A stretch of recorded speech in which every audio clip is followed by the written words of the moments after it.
could be offended and could be hurt, and therefore could require that you do some penance, that you suffer. God is only love. And this lesson says you're surrounded by that love. Each human cell in the body is fed by the love of the whole, the love of God. I am surrounded by love, and love permeates me. And today, my relationship with my body is to allow me to demonstrate I am part of that whole, individuated consciousness, part of the mind of God. My relationship with others is to see not walls, but see our purpose of being that one self and demonstrating that we are part of the whole.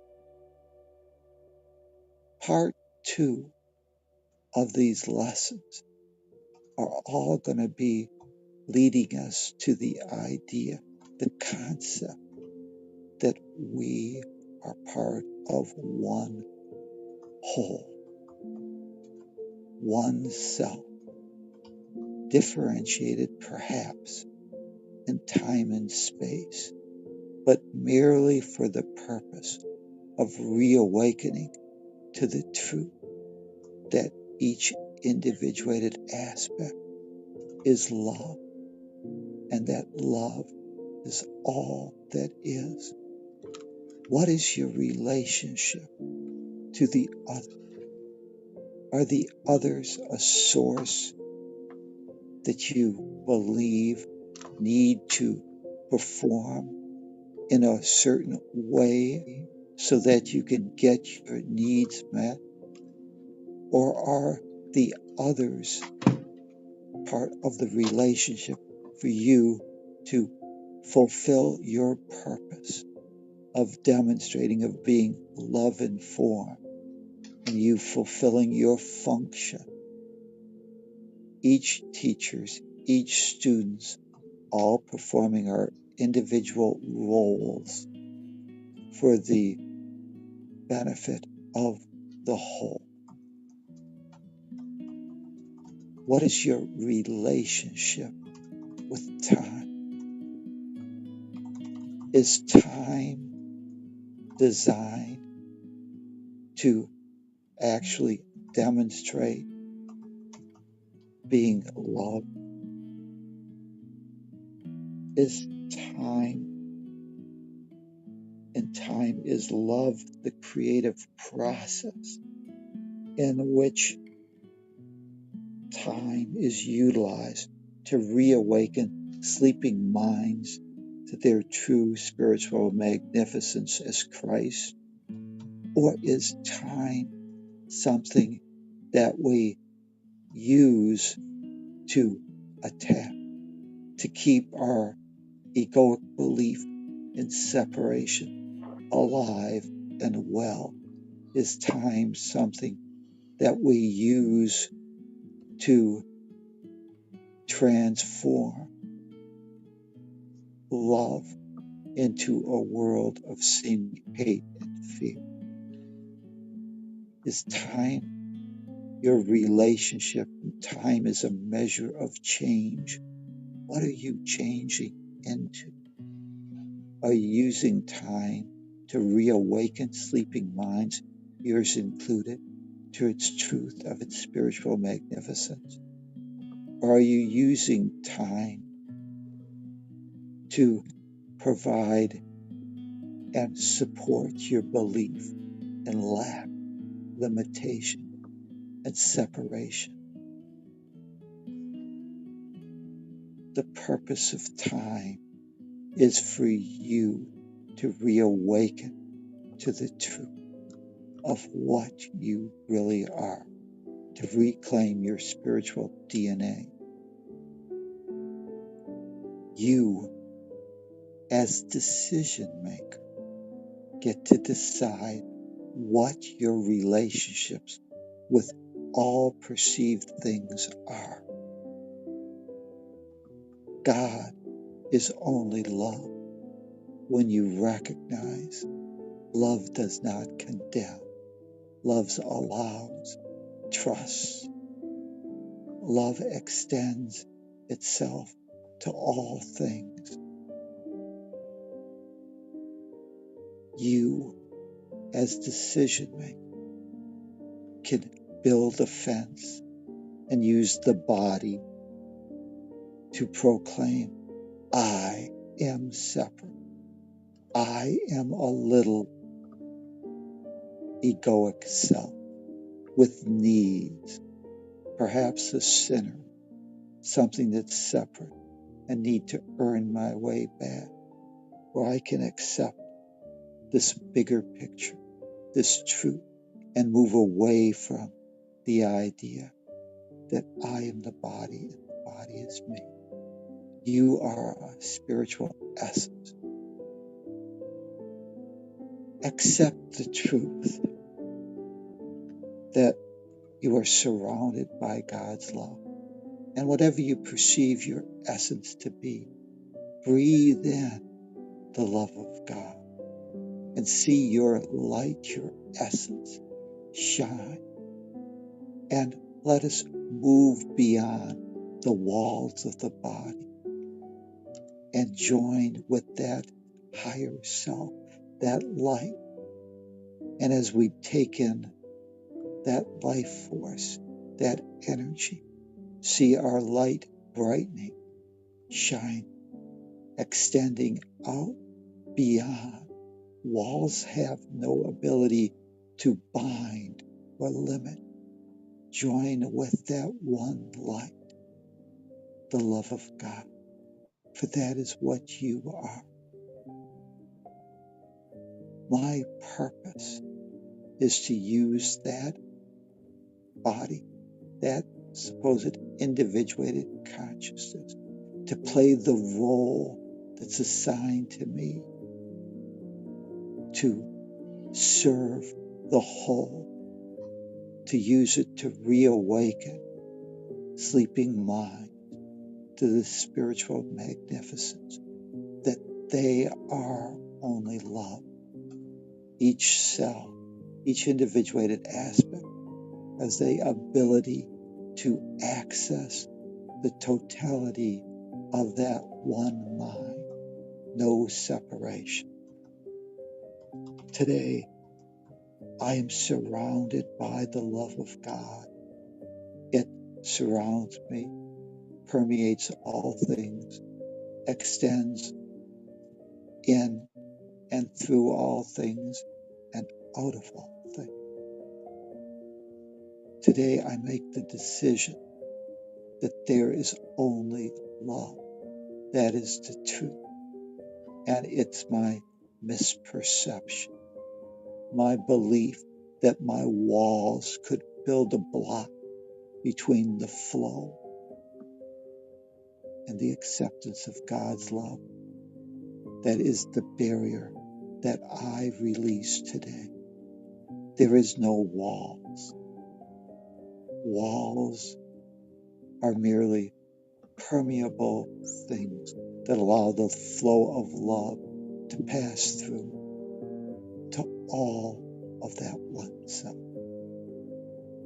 Today, I see that my brothers are joined with me in this day, in this one self, part of that one, and my relationship is that of the big picture, reawakening to the truth.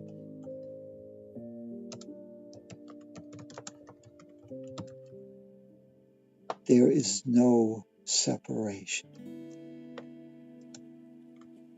merely walls that are false, the misperception of me arguing for my littleness.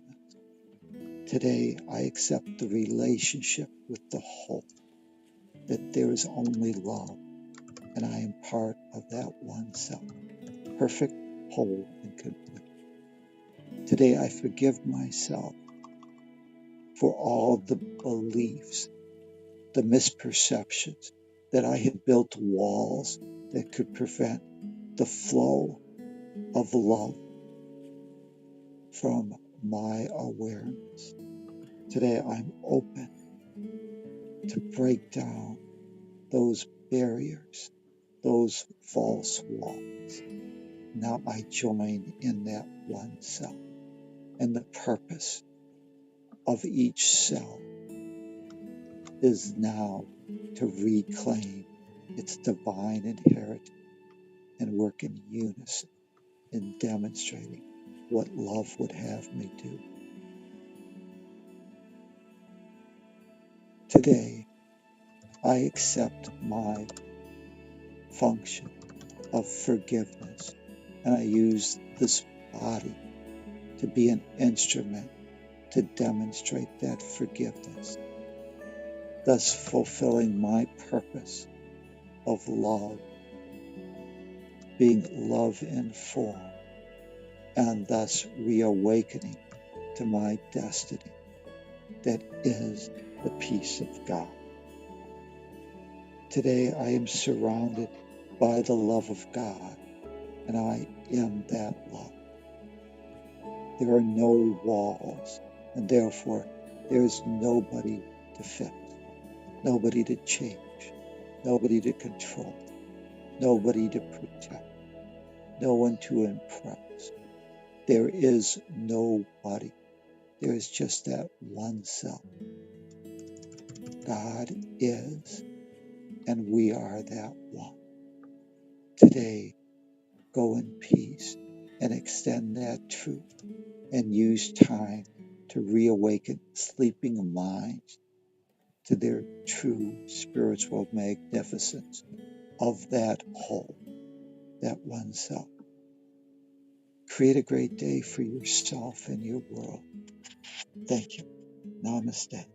The God in me. Recognize the God in you. Thank you, Tom. Thank you.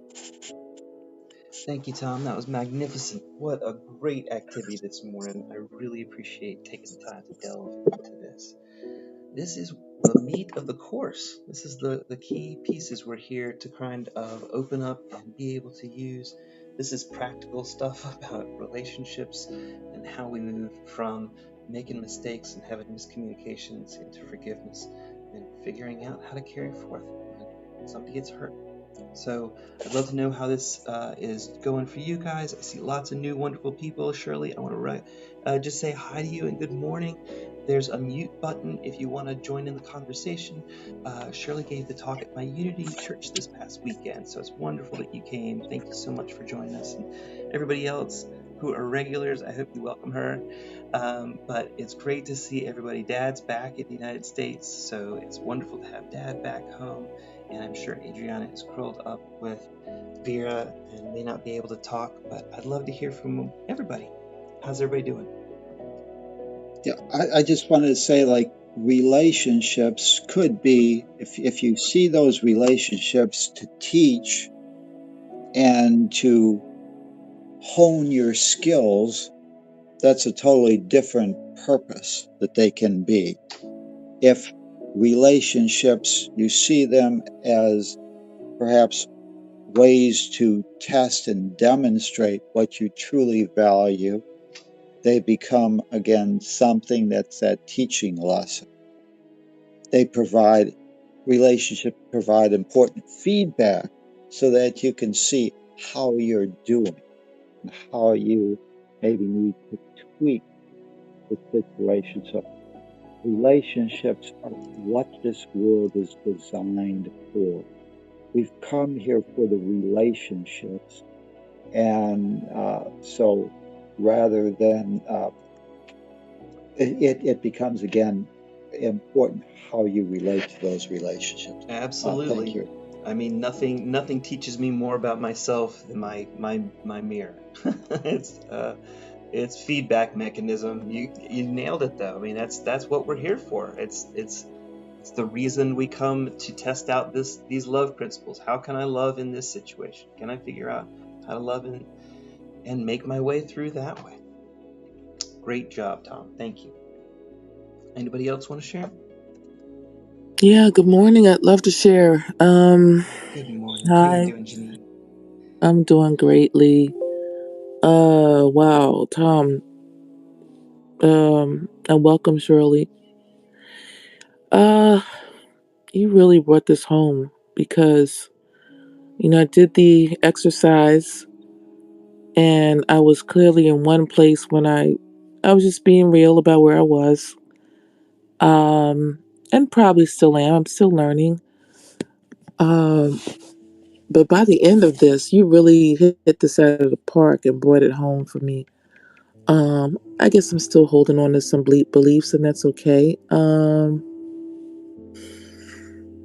I wrote down everything. I don't know if you want me to share some of my thoughts from the exercise. I would like to hear it. I think it would be helpful. Yeah, please do if Yes, you're. please do. Okay, what is my relationship with God? I said, God protects me. God is life. God is everywhere. God made me perfectly imperfect. Um, Even though I know God made me, there's a part of me that sees myself as imperfect. And that's my egoic side that I deal with. And that goes right into my relationship with others and how others see me, because I think that's how a lot of us relate to each other, by how others see us. And that's what causes us to do or react certain ways sometimes. Um, when it comes to what is my relationship with others, I know we're connected, we're interrelated. I've always felt we're separate but equal.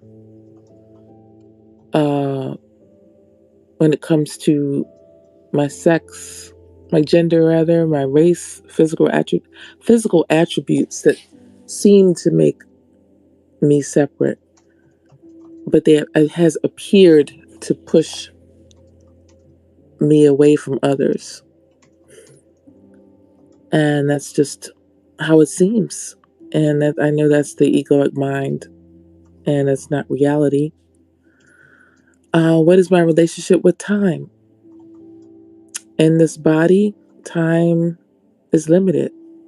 I know, but with my with my higher self, it's eternal. And I really believe that. I know that. Um, what is my relationship with my body? And I believe that it's a way to connect with others and have an earthly experience. The environment, food, smell, to eat, taste, touch, sense, it's like an antenna. Um, that's what I wrote down.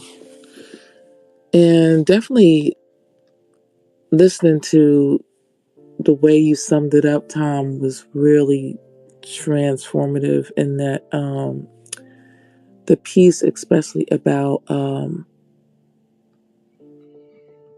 where is it? I wrote it down actually. Yeah, we're not here to protect, to impress each other. And I love the part, it's time to reawaken sleeping minds, and especially my own. And I do recognize that as I awaken, it awakes others around me. So, of course, the more I accept the truth that I'm the essence of God's love, it heals others. I see it happening. It's so amazing because we are connected. That's the only answer. I mean, when you see your relationships change in real time, oh my God, how do you not know it? I'm getting emotional. See, Lee, you gave me that. that bug. I'm sorry. It's real life. What are you gonna do? My God. I really, really appreciate you sharing that though. Like this is honestly, it feels almost more practical than we've ever been before in these last 400 and some odd days worth of reading on here. But Tom, you gave us real homework to to kind of sort through. So if anybody else feels like sharing theirs a little bit, I'd love to hear how it's happening. I'm still kind of filling mine out, to be honest with you. The questions are in the Yeah, back channel too. Go ahead. I'm almost finished. I think I was wrapping it up, but Oh, I'm so sorry. I'm so sorry. I didn't mean to speak over you. no, that's okay. That's okay. It takes me a while sometimes to get to a point. I don't know what point I'm coming to, but except that um I felt the way you shifted, helped me to shift my thinking about our purpose here, Tom, with this exercise. I'm so grateful for you as teacher being here to help guide us through these lessons. Because if I were to sit down and read it myself, or maybe even with people who weren't as experienced, I don't know that I would get here so quickly, with clarity. And so I really thank you for that. I know it's your pleasure to do it, but I just want to let you know it really is effective, especially today.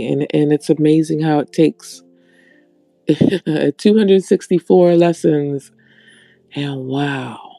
And of course, it takes time. I mean, a lifetime of junk to unravel. Like, I'm surprised it's this fast, to be honest. When you think about it, but it can be instant. That's why it's a course in miracles, because you can instantly shift in an instant. So I definitely accept the truth that I am the essence of God's love. And I accept that today. So thank you.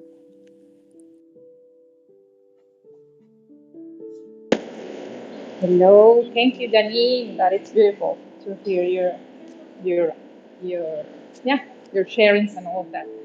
I'm gonna share mine for whatever it is worth it because I just want to put it on the table to to manage all the information with Tom's perspective. I got let me see. I got these answers about the relationships.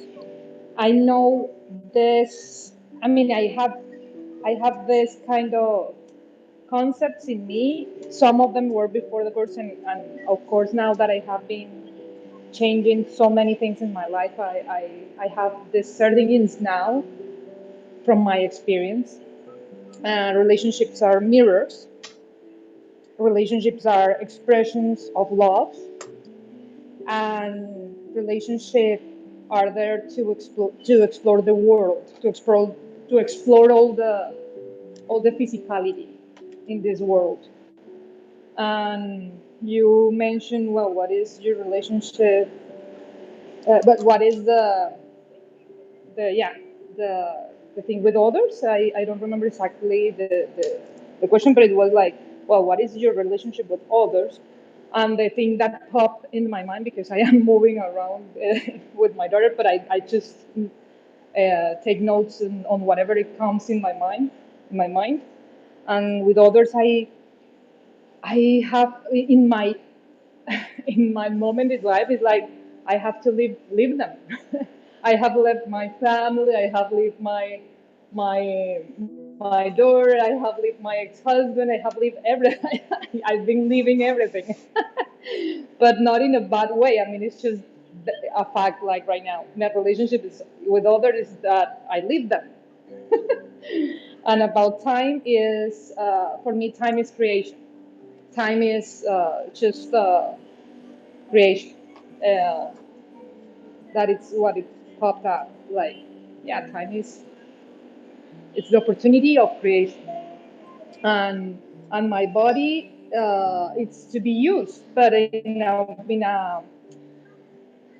a broad and healthy way. I mean, it's not like I'm gonna use my body uh, for something that is unmeaningful. Like I use my body for everything, and everything is worth it. So I use my body. My body is to be used in some form. So I have those answers. I hope it helps to the discussion. And I have been dealing with this notion and it's funny because it's not only presented itself in my own life, but in the life of some friends, not only in my relationship with Lee, but in other people around me. It's funny that I have been experiencing this concept of needing, the needing part, and is triggering in some form for me. I don't want to get into details, but uh, it's kind of we need to really go deeper in the sense of needing people, needing things, needing that part of need creates a kind of conflict.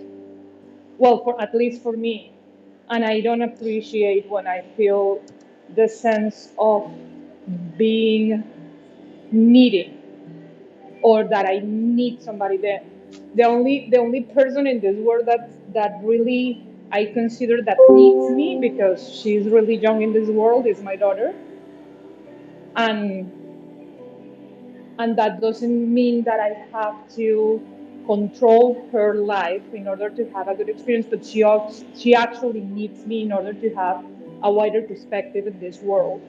So this part of needing is something that this week, since this last weekend, it's so strong in my experience that I haven't been able to really.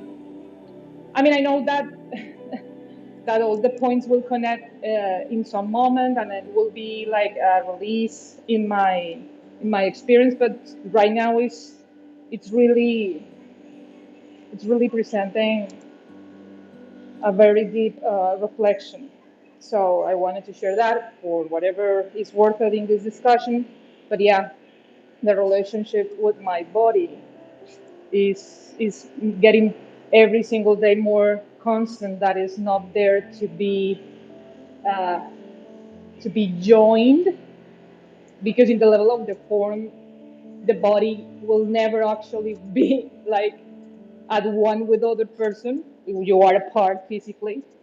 So the body is just to be used. I mean, love is there to be experienced in this level of the form. So you can use your body in the best way possible in that sentence, and without attachments. So I don't know. I just wanted to share that I am dealing with that, and I haven't find the end of this kind of process yet. But I wanted to share it today. Oh boy, I would like to come in off of that. I I feel like the body is the spirit materialized. So I don't see the body actually as a problem, because I've discovered for myself at this point in time that everything is everything is from spirit, and and we've, yes, our body enjoys to be touched, but that's still our spirit. I mean, we break it right down. The body is only there because of the spirit, because the spirit chose to have a physical expression, because this is the law of this planet. Material, the material. I mean, it's a planet of materialization, and so I just can't see the body as like, I can't ignore it. I just cannot ignore it. Now maybe that's just me, but I see it as just like everything else that's manifested is the spirit expressing itself. And also when I think about needing. I used to be a very codependent individual. A codependent individual. What an oxymoron. And I had to think about that too for a while because, I'm an even oxymoron right along with you, honey. right. You know, And the thing is, I'm not codependent. I never was. It was just a thought that I thought I had. I thought that I needed something outside of myself, and realized that since everything is spirit, and I'm the one that actually expresses through my spirit, and the spirit, I should say. I don't even want to say mine anymore.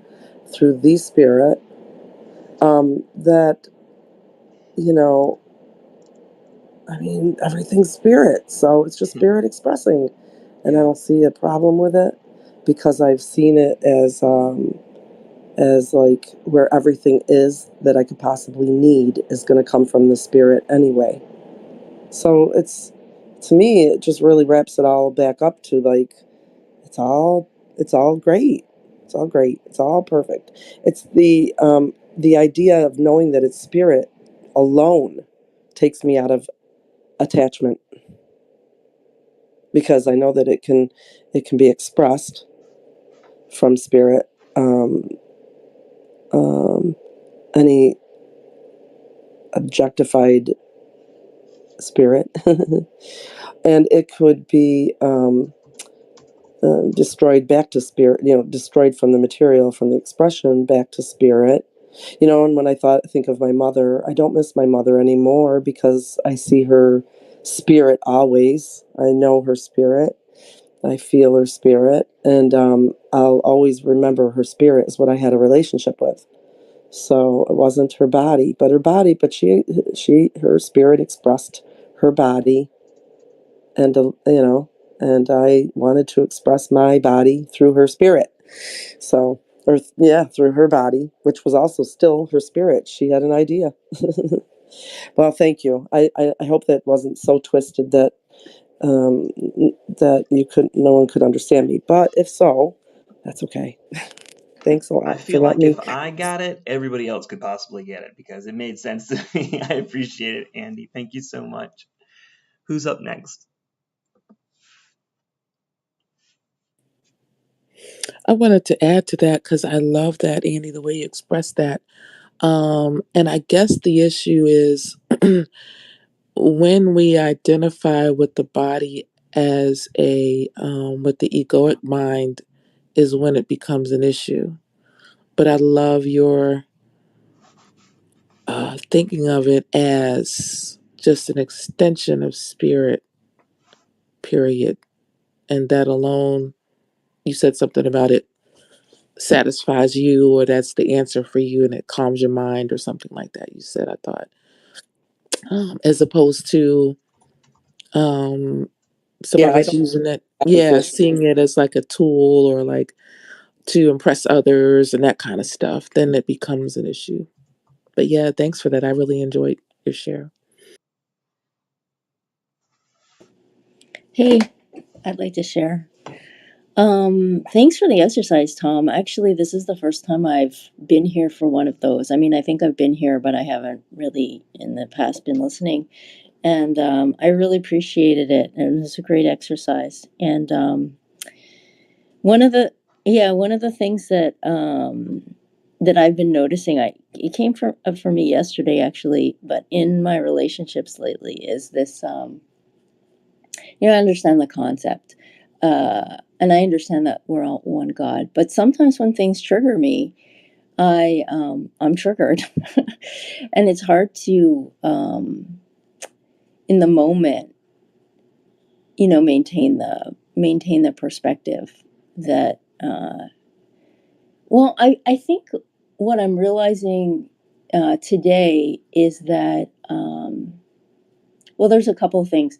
First of all, what I'm realizing is like I don't like what words do I tell myself because in the moment when I'm triggered, I am aware enough to be like, okay, I'm triggered, but I'm not.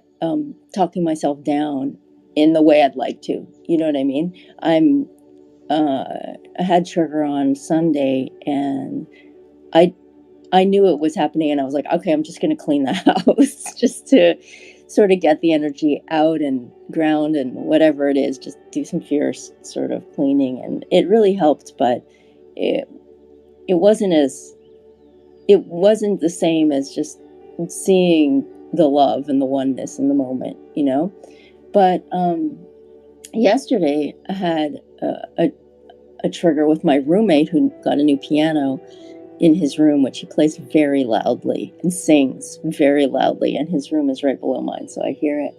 And I was like, oh my God, do I need to move? What's going on?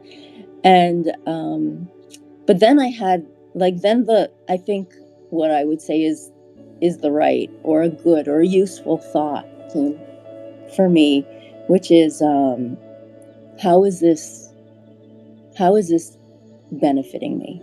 You know, what is the benefit here for me? How is this loving? And I didn't get the answer right away, but I did try to drown out the sound by playing my drum. I have a madang, which I need to play, and I've been avoiding playing because I don't want to make too much noise in the house. Oh my God, that's amazing. What a great solution. So I started to play to drown out the sound, and as I started to play, I was like, oh my God, I really need to practice this because I have to play for my chanting group, and I need to practice it. And now all of a sudden I have a situation where it's okay for me to play the drum in the house. What a miracle. That's a miracle. That's right? Awesome. Yeah. So that was a shift for me. In terms of just like, how is this benefiting me?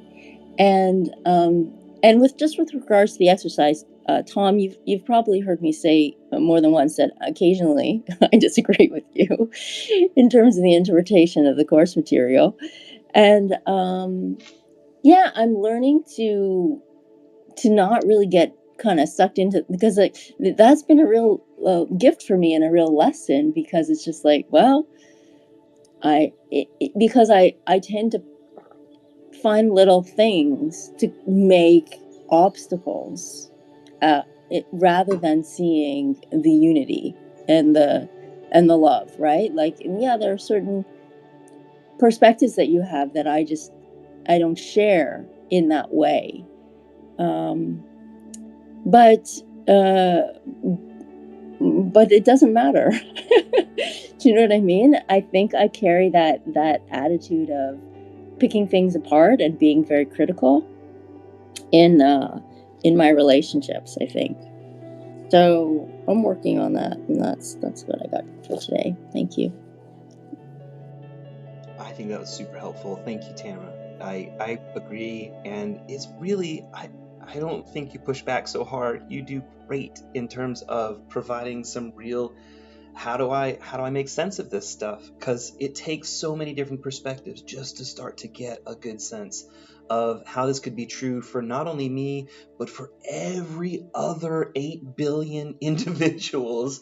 This is a single way to get up the mountain. So if you just use it as a practical map to get there, 365 lessons, take some time to read the text, maybe you need to listen twice. Some people get it like right off the bat, and it blows me away.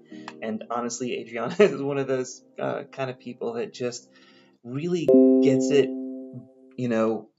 all the way, and can live it right away to a great degree. It's amazing. And so I'm grateful for Tom's approach, which is where I'm at. I have to read the book several times. I've been doing it for about 7 years. Dad and I read it every single morning since 2016. And then we started streaming it live here last year, and I got support from you guys, and it makes a lot more sense to read it as a group, because seeing it from all these different perspectives really helps me see it as one gigantic diamond with thousands and thousands and thousands of facets, and you can look in and see the light no matter what. It's just one different way of looking at the light. This is how love shows up for me. And we use those words interchangeably, light and love and God, because they're all that same kind of underlying force, that we've got a spark of life inside of us. That's what we're talking about. That is part of God. It's part of you. It's bigger than your body. And here we are trying to find our way to have that one-on-one relationship with God so we can get some practical answers on how to tackle some of God's problems, because our perspectives are too small. And so I'm super grateful for that coming in today. All right. I'm sorry if I'm taking too much time talking, but I'd love to hear from anybody else. Hi, guys. Tom, I want to hear Tom perspectives on what everybody's sharing. Not because I don't want to hear more of the others. It's just that I'm having a little bit of time. I mean, I'm moving around, but I want to hear Tom, and I'm curious about the Rosacrucian. Oh my God, the alarm. Sorry, the Rosacrucian, that thing that he studied also. I want to hear. Well, I think Lee hit it. We're here for the relationships, and one of the things that want us to realize is that spiritual beings often have this idea that this world is a place that they need to uh, separate from or go off on a mountaintop and not interrelate. You came here for the relationships, for the learning lessons that this media provides, and therefore it behooves us to take advantage and to look at all these relationships as perspective learning lessons that provide feedback that help us stay on course or realize that we're off course. So, I just say that everybody's on their own perfect path, and it doesn't really matter uh, what your path is because you're guaranteed to make it. So just have faith and trust in your inner guide, and realize that we're learners, not earners. That's one of the things that I've mentioned before. But you know, I appreciate the fact that some people took the time actually to write down some things and to actually use the exercises, because a lot of times people hear things, they hear word lessons, but what you want to do is transfer them into world lessons where you get some personal experience. And that's what this world does. In that Ending Fear book, 7-Hour Formula that I wrote, they talk about the problem about Mary. And Mary is an expert on the color of redness, and she knows everything about it intellectually, but she's had no experience about what redness is because she was born colorblind. And we're here where we, as an abstract oneself, maybe know all the rules about love, but we're colorblind to having those personal experiences. And that's what this world provides for us. It gives us relationships where we can hone our skills and see how we're doing. And so don't ignore this world.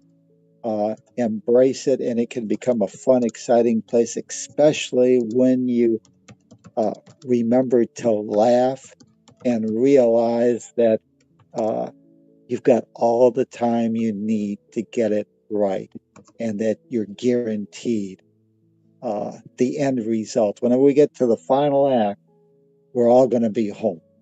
So enjoy the journey and make it a great day. So every day is when you realize the truth about yourself. It's a good day to live. It's a good day to die, because it's all perfect on your own path. So hope that helped. But thank you for asking.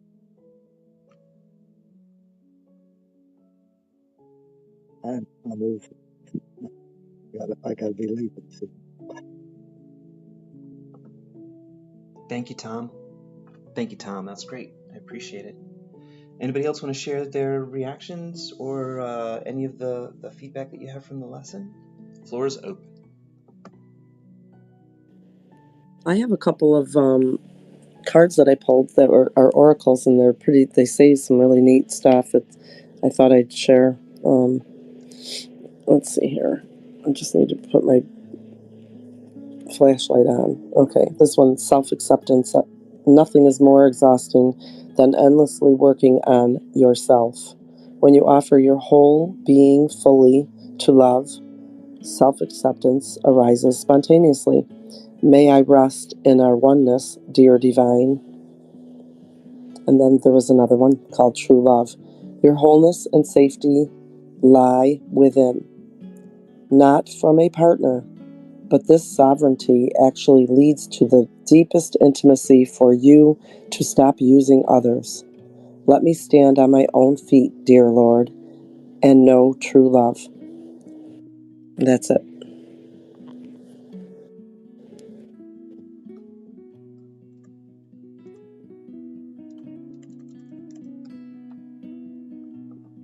Thanks, Andy.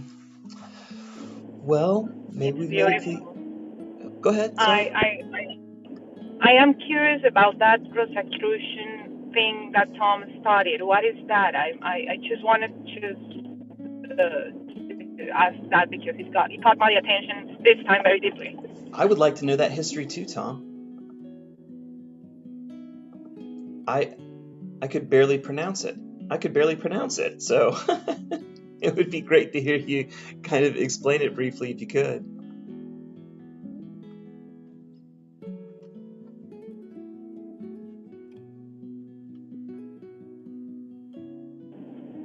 Is he talking with the mute on, or do you have him on Zoom? He is gone from Zoom now, and I'm gonna wrap up the live stream. But I'll tell you what, between now and then, we'll line it up so that at least tomorrow we'll be able to go into that. How about that? Yeah, sounds good. All right. Good. Thank you, everybody. Thanks, I'm gonna say everybody. If goodbye. you have anything else you'd like to Bye-bye. say, Adriana, have a great day, hon. If anybody else has anything else they want to share, you're welcome to. I'm just going to start wrapping up the software, and we can hang out in Clubhouse as long as you want. Today happens to be day 444 that we streamed in a row here on Clubhouse, and with Dad, it's 2,222 days that we've been reading A Course in Miracles together each morning, and what a change in my life it has made. So a little over 7 years reading every day, and 365 plus about 110 for here in Clubhouse. But boy, it's brought miracles into my life, and I really, really appreciate you guys coming. And I don't have to shut the party down, but I'll close off a whole bunch of these other pieces